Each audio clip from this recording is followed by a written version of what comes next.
Pivot table में पिछले class में बताया था पाइवट टेबल के बारे में, है ना। कुछ लोग का तुम्हारा छूटा है ना। बाकी लोग को समझ में आ गया है। देखते हैं पाइवट चार्ट, उसी के जैसा है, पाइवट टेबल के जैसा ही है। इंसर्ट में चले आएंगे, कहाँ पे, इंसर्ट में सबसे पहले इस डेटा को सिलेक्ट कर लेंगे, ठीक है। सिलेक्ट करने के बाद चले आएंगे यहाँ पे पाइवट टेबल के अंदर में, नीचे वाला ऑप्शन सेलेक्ट करेंगे पाइवट चार्ट, ठीक है। पाइवट चार्ट पे क्लिक करेंगे तो यहाँ पे वही सेम ऑप्शन खुल रहा है जैसा पाइवट टेबल में था, है ना। सेलेक्ट टेबल और रेंज। तो टेबल में जो सिलेक्शन है वो यहाँ पे डिस्प्ले हो रहा है, कहाँ से कहाँ तक। सीट नंबर भी यहाँ पे डिस्प्ले हो रहा है। उसके बाद यहाँ पे कह रहा है choose where you want the pivot table and pivot chart to be placed, यानी कि उस जगह को चुनना है जहाँ पे पाइवट टेबल रखना है ना। तो हम न्यू डॉक्यूमेंट न्यू वर्कशीट पे ही जाएंगे, क्योंकि यदि एग्जिस्टिंग वर्कशीट पे करेंगे तो ये हौच पौच हो जाएगा, है ना, वो गड़बड़ हो जाएगा। फिर तो हम जैसे शॉर्ट आउट ये है कि जैसा है वैसा ही हम रहने देंगे, है ना। ओके करेंगे। ओके करने के बाद इस तरह का यहाँ पे खुला कंटेंट, ठीक है ना। अब यहाँ पे चार्ट का भी डिजाइन वाला टैब ओपन हो गया है चार्ट के लिए, ठीक है। अब यहाँ पे हेडिंग में जो भी था, जैसे हेडिंग में name of salesman, item, place, year, ये सारा है। तो सेम चीज यहाँ भी है, name of salesman, item, place, year, सारा चीज यहाँ पे अवेलेबल है। कोई दिक्कत है ना। अब चार्ट का काम क्या होगा कि हम डेटा के अकॉर्डिंग चार्ट यहाँ पे प्रिपेयर कर सकते हैं। सपोज कि हम आइटम वाइज चलते हैं, आइटम को हम डालते हैं एक्सिस फील्ड में, ठीक है। यहाँ पे 4 तरह का है ऑप्शन। रिपोर्ट फिल्टर, इससे हम रिपोर्ट को फिल्टर करेंगे, ठीक है। एक्सिस फील्ड क्या होगा कि वो रो वाइज डेटा इंसर्ट होगा, वो डेटा हमारा रो वाइज इंसर्ट होगा। और लीजेंड फील्ड जो होगा वो डेटा कॉलम वाइज इंसर्ट होगा। और वैल्यू के अंदर में हम न्यूमेरिक वैल्यू को इंसर्ट करेंगे जिसमें नंबर होगा, है ना। अब नंबर तो ईयर में भी होता है, जैसे 2024, 23, 25, है ना। नंबर ईयर में भी होता है, लेकिन नंबर को हम, ईयर को हम वैल्यू में नहीं डालेंगे, ठीक है ना। ईयर को वैल्यू में हम नहीं डालेंगे, क्योंकि ना ही वो रेट है, ना ही वो क्वांटिटी है ना, ना ही वो नंबर ऑफ आइटम्स है, ठीक है। तो इसलिए वैल्यू में हम ईयर को, जैसे 2023-24, ये सब को नहीं डालेंगे, ठीक है। क्योंकि वो नंबर तो है ना, लेकिन किसी चीज का वैल्यू नहीं है वो, है ना। वो न्यूमेरिक फॉर्म है, लेकिन क्वांटिटी नहीं है, अमाउंट नहीं है ना, नंबर ऑफ आइटम नहीं है, नंबर ऑफ कंटेंट यहाँ पे नहीं है। तो यहाँ तक दिक्कत। अब जैसे हम यहाँ पे आइटम को क्या करते हैं, एक्सिस फील्ड में डालते हैं यहाँ पे। तो आइटम यहाँ पे आ गया ना, जितना भी आइटम था यहाँ पे आ गया। उसके बाद क्वांटिटी को हम यहाँ पे डालते हैं, ठीक है, वैल्यू के अंदर में, है ना। तो वैल्यू के अंदर में यहाँ पे आ गया ना क्वांटिटी। अब यहाँ पे एक छोटा सा ग्राफ यहाँ पे बना है, ठीक है। फिलहाल इसको पाइवट चार्ट फिल्टर पेन को नीचे ले आते हैं, ठीक है, यहाँ पे, ठीक है। चार्ट को यहाँ से ऐसे ड्रैग करके बड़ा करेंगे, ज्यादा बड़ा हो गया, इतना कर लेते हैं, है ना। अब यहाँ पे चार्ट दिख रहा है ना, डिस्प्ले हो रहा है, जिसमें सीडी हमारा सबसे ज्यादा, अच्छा सबसे ज्यादा कौन बिका, तो रोम, है ना, सबसे ज्यादा रोम बिका। और सबसे कम हमारा एसएसडी बिका। इसमें हम ये वाला सेलेक्ट कर लेंगे तो उसका नंबर भी यहाँ पे डिस्प्ले होने लगेगा, ठीक है। अब सपोज कि यहाँ पे हम इसका प्लेस भी इंसर्ट करते हैं वो एक्सिस फील्ड में, ठीक है। एक्सिस फील्ड में क्या है, हम प्लेस को भी इंसर्ट कर दिया, ठीक है। अभी चार्ट का स्टाइल जो है नॉर्मल ले ले, ये वाला। अब इस डेटा को यहाँ पे हम देखें तो सबसे ज्यादा जो बिका हमारा वो यहाँ पे, वो कौन सा आइटम है, रैम है यहाँ पे, ठीक है, रैम, है ना, रैम है। और कौन से महीने में, तो यहाँ पे मंथ का कलर दिया, सॉरी जगह का कलर दिया हुआ है, ठीक है। दिल्ली, दिल्ली के लिए ये वाला कलर है ब्लू, है ना। उस तरह से गया के लिए अलग, पटना के लिए अलग, रांची के लिए अलग है, ठीक है। तो ग्राफ में ये साफ साफ पता चल रहा है कि रैम जो हमारा है वो सबसे ज्यादा सेल कहाँ हुआ है, दिल्ली में हुआ है, ठीक है। उसी तरह से यदि हम गया में देखें तो गया में सबसे ज्यादा कौन सा आइटम सेल हुआ, तो SMPS हुआ, क्योंकि गया का ये वाला कलर है, तो गया में हमारा सबसे ज्यादा SMPS हुआ। यदि हम CPU की बात करें, CPU सबसे ज्यादा कहाँ पे सेल हुआ, CPU, ठीक है। तो सबसे ज्यादा सेल कहाँ पे हुआ है, रांची में सेल हुआ ना CPU सबसे ज्यादा, है ना। CPU का ग्राफ ये वाला है, ठीक है। और सबसे ज्यादा कहाँ पे सेल हुआ, तो रांची में सेल हुआ, ठीक है। तो इस तरह से डेटा को हम एनालाइज रीड कर सकते हैं, आसानी से पढ़ सकते हैं, है ना, कि कहाँ पे कम सेल हुआ, कहाँ पे ज्यादा सेल हुआ। बात समझ में आ रही है ना। इसी में ये वाला एक फिल्टर पेन है हमारा, इसमें एक्सिस फील्ड है, ठीक है।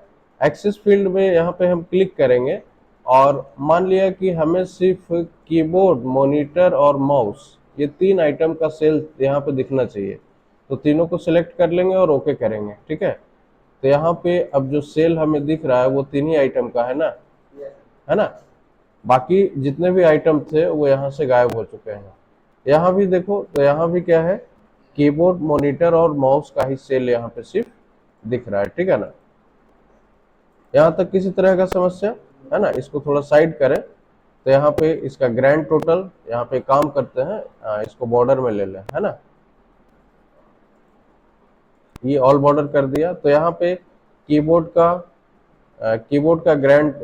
का टोटल 290 है, सॉरी, दिल्ली में टोटल 290 है, और कीबोर्ड का टोटल जो है वो यहाँ पे डिस्प्ले हो रहा है। कीबोर्ड टोटल कितना बिका, 353, है ना। इस तरह से मॉनिटर 311, माउस जो है 304, है ना। दिल्ली में बिल्कुल बिका ही नहीं है माउस, है ना। उसी तरह से पटना में मॉनिटर एक भी नहीं बिका, और रांची में सिर्फ क्या बिका है, माउस बिका है, ठीक है। तो डेटा को हम इस तरह से यहाँ पे एनालाइज कर सकते हैं, ठीक है। एक काम करते हैं, इसको यहाँ पे लाते हैं। यहाँ पे दिख भी रहा है कि दिल्ली का तो कोई डाटा तैयार भी नहीं है। सिर्फ दिल्ली का यदि देखें डाटा है यहाँ पे, दिल्ली में सिर्फ कीबोर्ड और मॉनिटर बिका, है ना।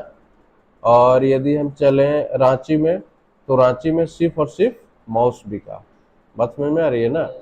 तो इस तरह से हम डेटा को रीड कर सकते हैं ग्राफ के थ्रू, वो भी आसान तरीके से, ठीक है। यहाँ तक कोई दिक्कत। उसी तरह से लीजेंड फील्ड में हम चले आए सीरीज के अंदर में, तो यहाँ पे मान लिया सिर्फ हमें दिल्ली और रांची का देखना हो, तो दोनों को सिलेक्ट करेंगे, ओके करेंगे।